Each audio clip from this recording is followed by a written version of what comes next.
Hi everyone, welcome back. Let's start. I'm Haekal. I am Tinon. And I'm Angga. Today we're talking about something serious but very common right now, online gambling. Yes, it's everywhere. You open a social media and you see ads. You watch a football match and there's a betting app. It's really growing fast in our society. Exactly. And it's not just adults anymore. Even young people and students are getting into it. That's why we want to talk about this today. Dia mencari berbagai macam cara. Bahkan saya juga baru dapat SMS tadi pagi juga, datang mau gacor, kamu dapat saldo 1 juta. Udah, kamu bisa pakai gitu loh. Oh langsung jadi Dikasih dulu. Nah dikasih sebenarnya dulu ya. kamu dapat saldo 1 juta itu kan kamu masuk ke servernya. Ini yang perlu. I actually have a friend who got into this. So this topic feels really close to me.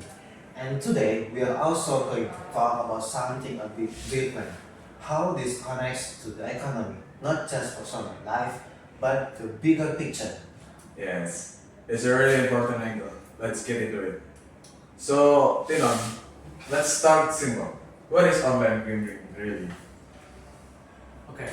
Online gambling is when people bet money on games, sport, or numbers. But everything happens on a phone or computer. No need to go to a casino, you just need an application or website. That's the problem, right? It's easy to access. Very easy. You can do it anytime, anywhere, sitting at home, on the bus, even at work, and just a few clicks and you can bid. Oh, that's exactly why it's becoming so popular, yeah? It feels simple and fast. Let's talk about why people get attracted to this. Interesting. I think the first reason is money. People hope to win big, fast. Maybe they're facing financial problem and they think gambling can solve it quickly. That's a big trap in reality.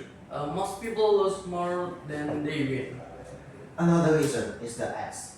The ads always show people winning, smiling, celebrating. They never show the losses. True, true. It's like some marketing magic. They create a feeling of easy money, yeah. And don't forget social pressure. Friends invite friends. Come on, try it. I won yesterday. That kind of talk. Peer pressure is powerful, especially for younger people. Actually, that's how my friend started. His group of friends keep pushing him. Wow, really? What's happening to him? Well, talk about that a bit later. It's actually connected to the next part. The real impact. Right.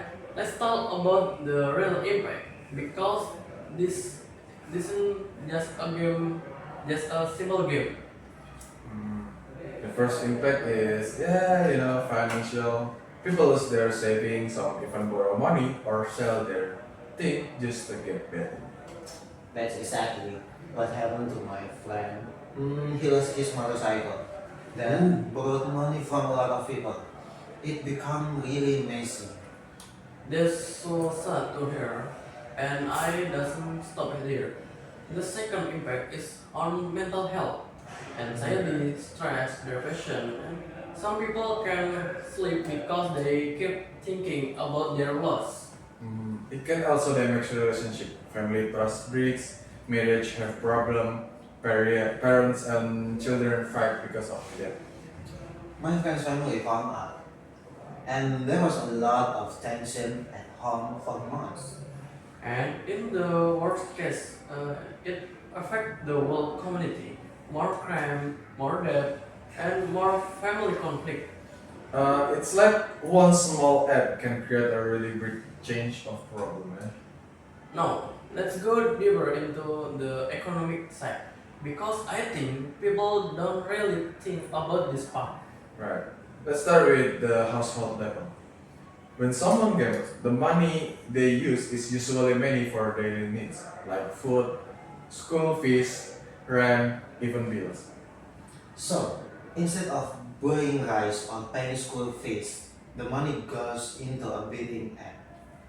Exactly. And when people lose, they often borrow more money to catch their loss. This creates a debt cycle. Debts become bigger and it's very hard to escape. That's basically a household economy collapsing, just from one bad habit. And it's not only about one person. If many households in a community do this, it affects local spending power too. Less money for small shops, less money for local business. Because people's money goes into gambling apps instead of the local economy. That's a really good point. Online gambling usually sends money outside the local economy completely. It's not like spending at a neighbor store where the money stays and circulates locally. So the local economy doesn't get any benefit. The money just disappear into app. Often even outside the country. Speaking of outside the country, can you explain that part more, Tinon? Sure, many online gambling platforms are run from other countries. So when people deposit money, their money actually leave the national economy.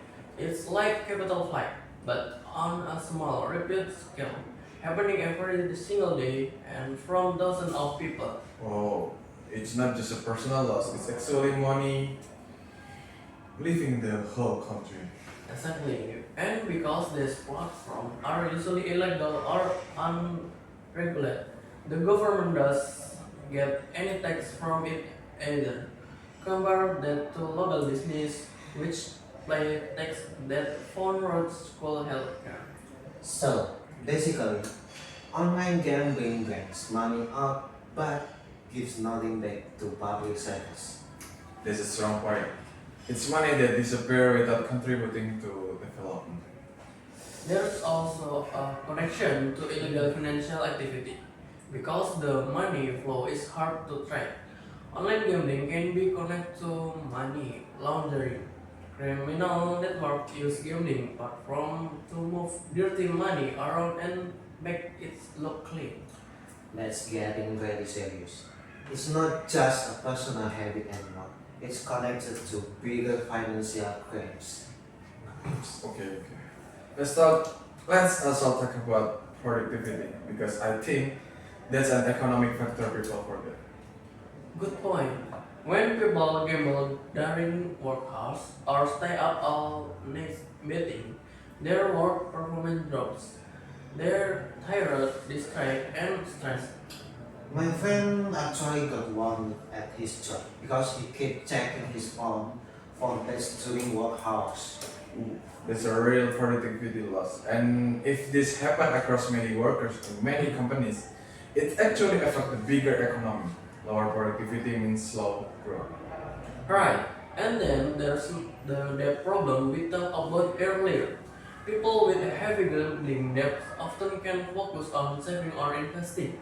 They live paycheck to paycheck or even in negative balance. That means less saving in the banking system, which affect how much banks can lend to real business. So it's connected. Household debt, less productivity, less savings, less investment. It's like a chain reaction. And in some cases, people who can pay their debts turn into illegal loans, the ones with extremely high interest rate that trap them even deeper. Exactly. So online gambling doesn't just hurt individual, it quickly weakens their wider economy too, household by household. So, what can we actually do about this? As individuals, as families, and now we know as an economy too. First, education. People need to understand the real risk, not just the exiting ads, and also understanding the economic trap behind it, especially young people in school. I agree. Awareness is for defense, but for professional finance and for understanding the bigger economic chart. Second, family communication. Parents should talk openly with their kids about money, risks, and online safety. Third, government and platform need stronger rules, blocking illegal gambling sites, regulating ads, tracking suspicious money flow, and creating easier reporting system. Honestly, this also protects the national economy. Less money leaving the country illegally. More tech from legal business and a healthier banking system overall. Fourth, support system. If someone is already struggling with gambling addiction, they need access to counseling or support groups, not just judgment. That's important. Actually, like Angga's friend, recovery often happens because of support, not blame. Exactly. My friend finally recovered because his family supported him instead of just blaming him. They helped him talk to a counselor and they also helped him manage his debt slowly, step by step. That's a really good example. It shows that recovery is possible, both personally and financially. With the right support, Before we close, do you have any final thought? this gambling may look fun and easy, but risk is real, not just for your wallet, but for the whole economy around you. If you ever feel tempted and ask yourself, is this really worth losing my money, my relationship, and even contributing to a bigger economic problem?